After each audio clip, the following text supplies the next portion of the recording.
Today we're at my local salvage yard because I instinctively bought a vehicle that I knew that I had to save.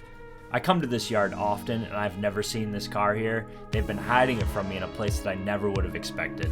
On the complete opposite side of the yard from where all of the same make vehicle is stored. So it's over here somewhere. It's tucked in behind the Ford Explorers, which is super random. That's why I couldn't find it. It was hidden.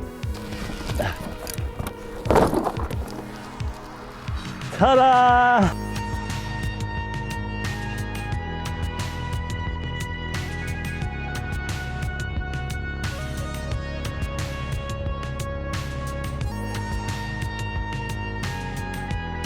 Nothing pains me more than seeing a car like this in a place like this. This is a 1995 Audi A90. They did not make a lot of these in the United States, and they made even less the Sport Edition, which we're gonna find out if this is. It might not be, but even then, it's still a rare car, and seeing it in here. Now, the biggest thing when it comes to buying a car out of a salvage yard like this is paperwork. You gotta make sure that you can title it, otherwise it's not really worth your time. Fortunately, somehow, this car, I was able to get all the paperwork that's needed for me to register it. So that's why I pulled the trigger on it. Otherwise, it wasn't worth it. It would be worth it for parts, but I'm getting this thing back on the road. We gotta fix this thing up. I can't see it in here. I can't leave it. Now, this is a certified New England car, and I usually try to avoid buying New England cars. This car came from Vermont, which is even worse than Massachusetts, rot-wise. But Audi used galvanized body panels. Right from the outset, the fully galvanized body has to be produced with the utmost care and precision. Yeah, it's clean. All galvanized, baby. It's got the aftermarket Miglias, disc front and rear, all-wheel drive. It's got that Quattro system. Somebody stole the latches out of the door here. I made a deal with the guy. We're gonna get some latches. There's a cabrio over here. We'll do that later in the video. But check this interior out. Black leather, 5-speed transmission. It's a little moldy, but none of the seats are cracked. No holes, nothing. This will all come back to life. Yeah, we got some missing armrests and a cracked dash, but guess what? I have a Coupe Quattro that has like the same interior. Also, the cabrio has the same interior. So I have all the stuff to make this car nice. Big crack. However, I did some research and you can get replacement glass for these. The Coupe Quattro, different story, different windshield. But fortunately, this can be replaced. At least that's what the internet says. You gotta believe everything the internet says. Yeah, absolutely. The front fender and the door looks like it took a little bit of damage. This might have happened after they put it in here. You can see this Explorer is parked pretty close to it. I was able to source a new fender and door, local-ish, a couple states away. $223K on a V6, 2.8. That's a lot of miles. 1995, it came here 12/16/24. So this thing has been sitting here almost for an entire year. It's been sitting here hiding from me. The Audis are usually way over there. I don't know what this is doing right here, but I do notice there is an Audi right next to it as well and behind it, but I don't know. I'm glad I found it. This car's sick. I mean, it does have like dents all over it. You can see the taillights, same as the Coupe Quattro, big wrap around taillights across the whole trunk. Very classy. I like that look. All right. So the tag that has all the body trim information is in the trunk somewhere in here. Oh, look at that. It comes with a spare tail light. Hella. Factory Hella lights. Oh, there's the tag. It is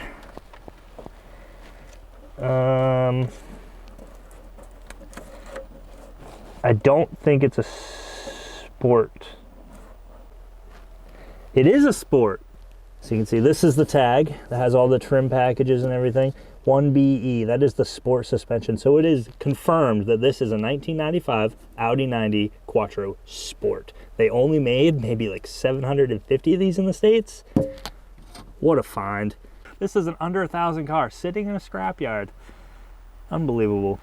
Boy, I can't believe that I found an under 1,000 production car in the salvage yard. And guess how much I paid for it? With paperwork to get it registered. $650. I'd say that's a pretty good deal. All right. Let's pop the hood. Keys are in the ignition. That's good. Oh, no door latch, right. I can't believe the seats are in such good shape with the doors being left open like that. All right. Now, unfortunately, or fortunately, depending on how you look at it, it's got the 2.8 V6. I wish I had the inline 5, but still a pretty cool motor. This actually made more horsepower, but V6, you know. Now I was actually able to find out who brought this car here, and I hit him up on Facebook. Turns out I'm friends with the guy. So I was able to find out why it's here. It's here for 3 reasons. Slave cylinder, it needs fuel lines, and there's no exhaust system, just downpipe. Seriously? That's it? Those are easy fixes. All right, enough talking about it. Let's go take those door strikers off the Cabrio, put them on here, and then get this thing back to the shop. Back there. See, this is where the Audis are. 200 feet away from that one. You know, sometimes it pays to just come here and walk around. It's kind of therapeutic. I like it here. So back here behind this tree, the white car, that is a Cabrio. It is a convertible version of the coupe. It's got the same paint as my coupe does. You notice the hood's missing along with the headlights? That's because I already took them. For the coupe. It turns out I didn't really like the way it looked. I like the B3 style on the coupe. But the dash in this thing is in really good shape. So I might take this for the 90. I'm thinking about it. But yeah, dude, I could use this. I could use this. The steering wheel's even nice. All oiled up. No holes. But what we're here for today are these. These guys, somebody stole these off the Audi 90, and we gotta take these off of here and go install them on that car so we can get the doors closed. Almost thought I didn't have the tools I needed, but thankfully I got this little guy, Icon, coming in clutch. I was able to get my Allens that I need. We can take this off. Oh, no. There we go.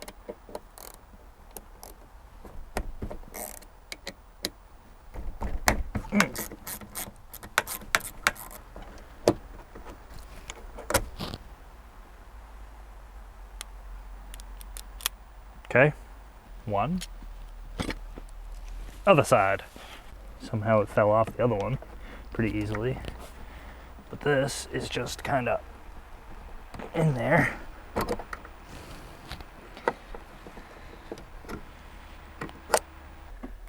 There we go. There we go.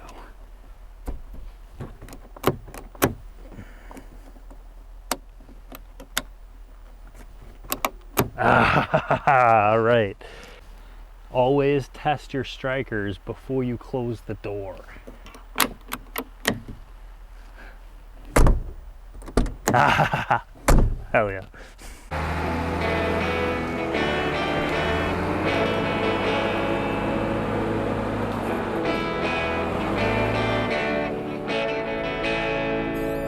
Oh man, so nervous.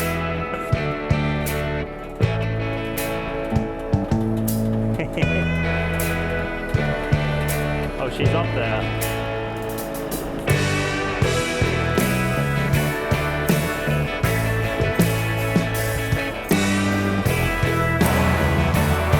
We did it, boy.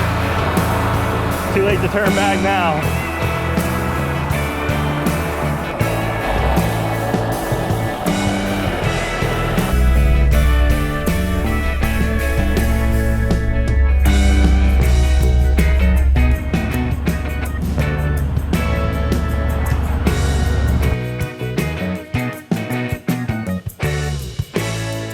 right up to it. Keep on coming, keep on coming, keep on coming.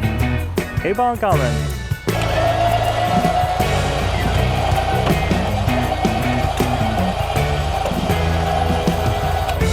All right. Well, we got it back to the shop. That was quite the ordeal, but if you take a look, we've got a few issues. Maybe that's why we had such a hard time.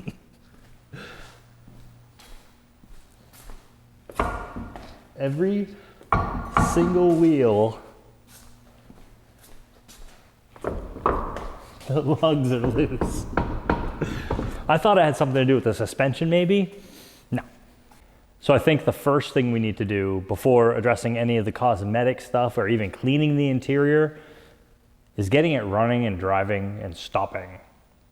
So let's get it up on the list. Let's take a look at it. Okay, pretty solid for the most part.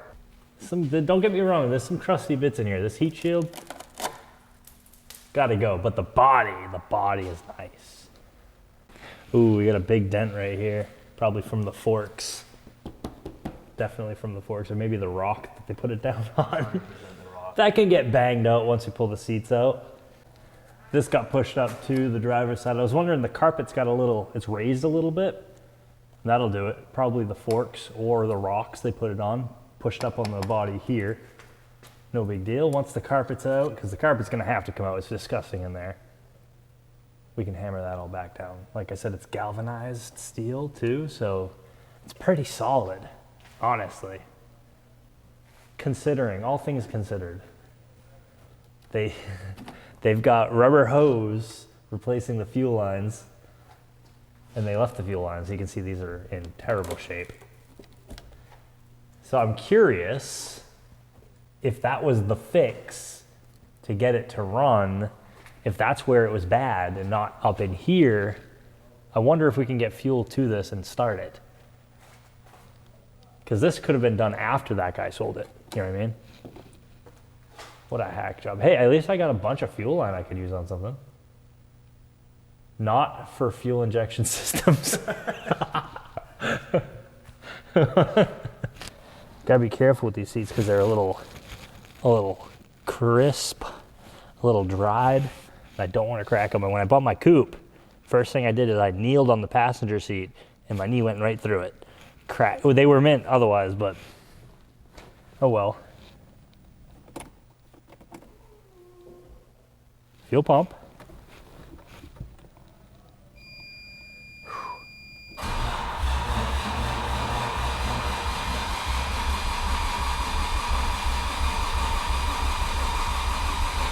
It sounds good turning over. Nice and healthy. Is there fuel on the ground? Doesn't look like it. The gauge also says empty. Could be bone dry. So you got injectors, spark plugs. Oh, they're right here.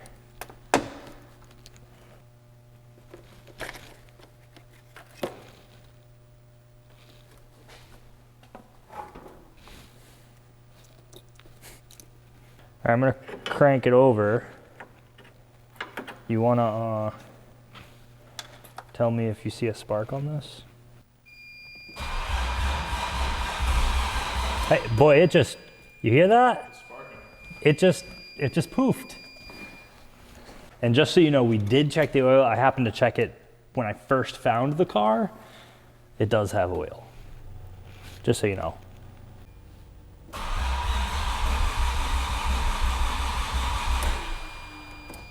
She wants it so bad.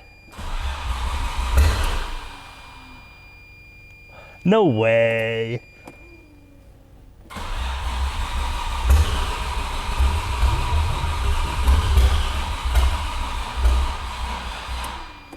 We need a battery, a real battery in this thing.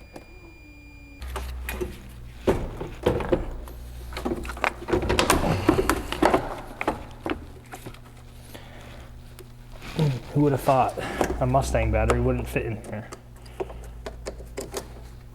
Oh, we got it. We got it. Come on, baby. I'm trying to save you.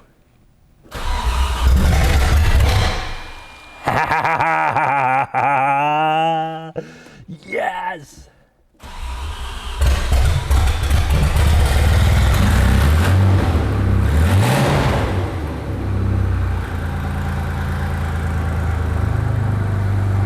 It runs! It runs! If it had an exhaust, it would sound good too.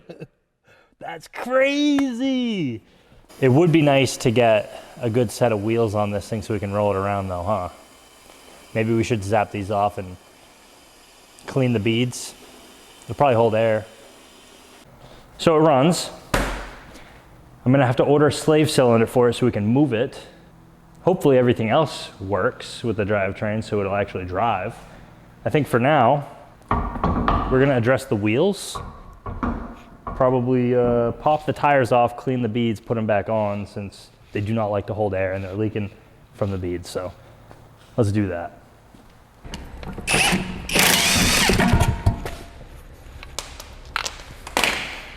To the wheel machine.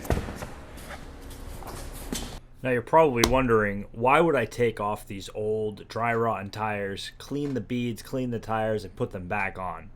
Well, the short answer is I'm broke and can't afford new tires, so this is just going to have to do for now. We'll replace the tires later. It'll be alright. It runs. It's got air in the tires. We need a slave cylinder to go any further. So I guess I'm going to have to order a slave cylinder and we'll come back when it gets here. We're back with the clutch slave cylinder, and it's made by a moped company. The tires are still holding air, and it's been about 2 days, so that's good. Let's get this car in the air so we can pull out the old slave cylinder.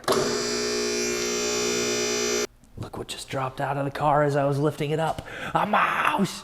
Ah! Ah! Well, I tried to get him out, but he ran under here and has disappeared. So he's in the shop now for good till we find him. I just saw him. He went along this wall and out that little crack right there. So problem solved. Back to business. So if I pop this wheel off, there's an opening right behind all the suspension stuff. And I think I can reach right in there and see the slave cylinder. I think I can see it from here. I don't know if you guys can see that. Maybe. But it's up in there. And it's a tight squeeze, but I might be able to get it. Oh, I see. Yeah, there it is. Oh, it's a Sachs slave cylinder that's in here, so maybe it's original. Or somebody already replaced this one, and it wasn't actually the problem. Hopefully that's not the case. A headlamp would be good, yeah. Oh, yes. Yes. Yeah, 1/4 turn at a time. Tell you what, it is grimy in here. There's something leaking oil directly above the slave cylinder. So this right here is the slave cylinder, right here, where my wrench is. And I'm trying to take off this hydraulic line, if you can see it, this one. And then it's just one bolt, and it comes right out. Super long extension with swivel. Let's see. I could probably get that.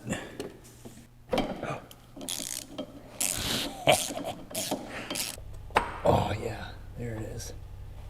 Out she comes. Well, we got the old one out, and I've got the new one right here, and they are identical, just about. Pretty much the exact same thing. All right, new slave cylinder is installed. Now we gotta figure out how to bleed these things. All right, check that out. Clutch went from being stuck on the ground to being probably a functional clutch, but we're gonna keep bleeding it a little bit more. I can hear the clutch working when I push the pedal, so I know we're going in the right direction here. And we're getting pretty much solid fluid to come out. And now we have no clutch again. What the heck happened?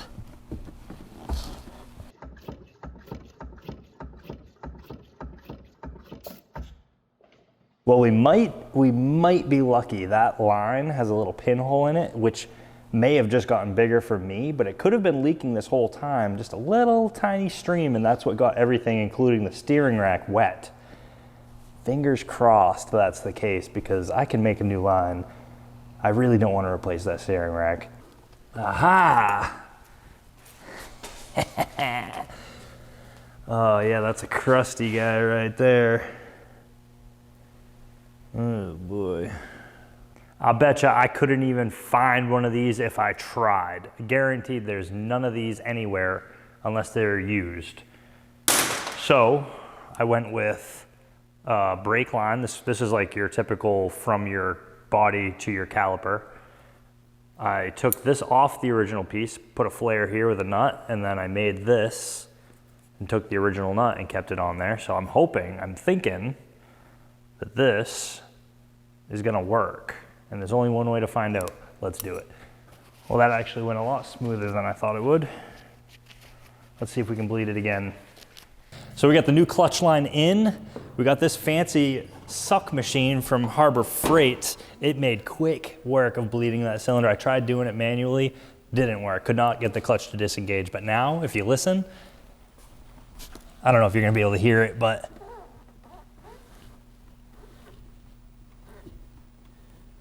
hold on.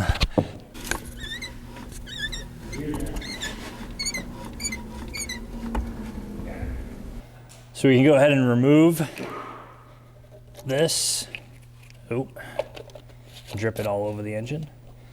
And we're gonna go ahead and try and start this thing and see if we can get it in gear.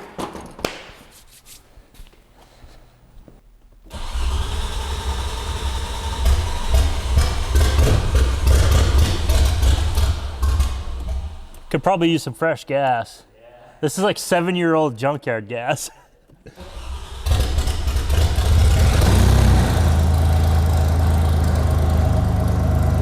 Did that spin?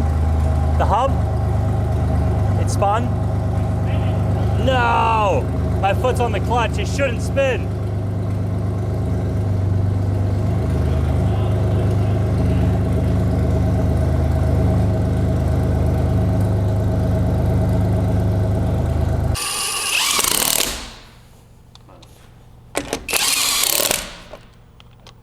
All right, let's see if maybe I can hold the clutch with it in gear, press the brake, see if it stalls or if it breaks free.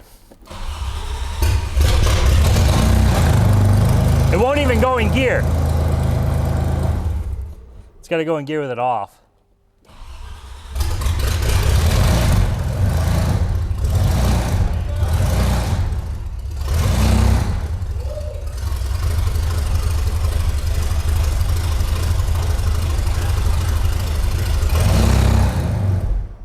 Nah, the clutch isn't working. Let's bring it outside and drive it around a little so maybe we can break the clutch free. Oh, the windows work.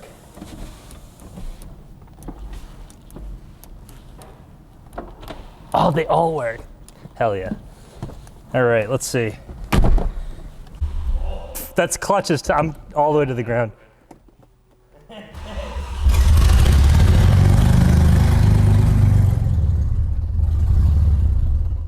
No, I pushed the brake down and it just dies. That clutch is stuck. See if I can drive it back in. Hold on.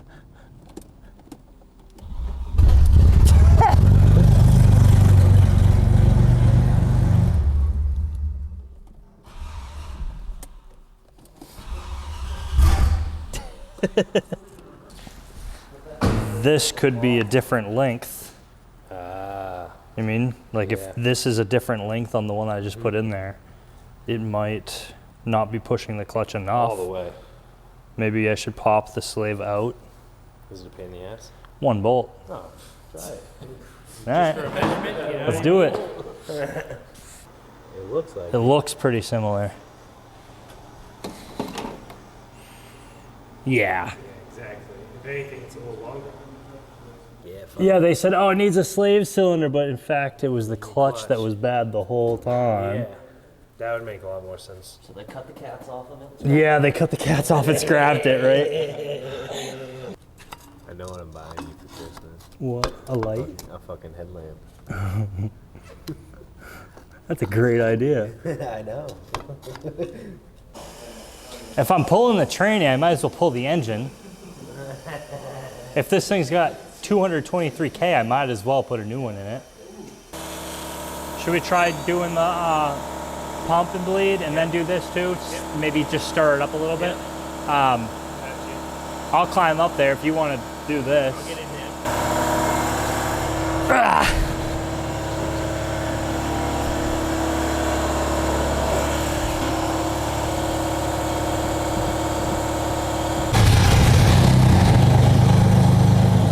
It's like fighting to go in gear.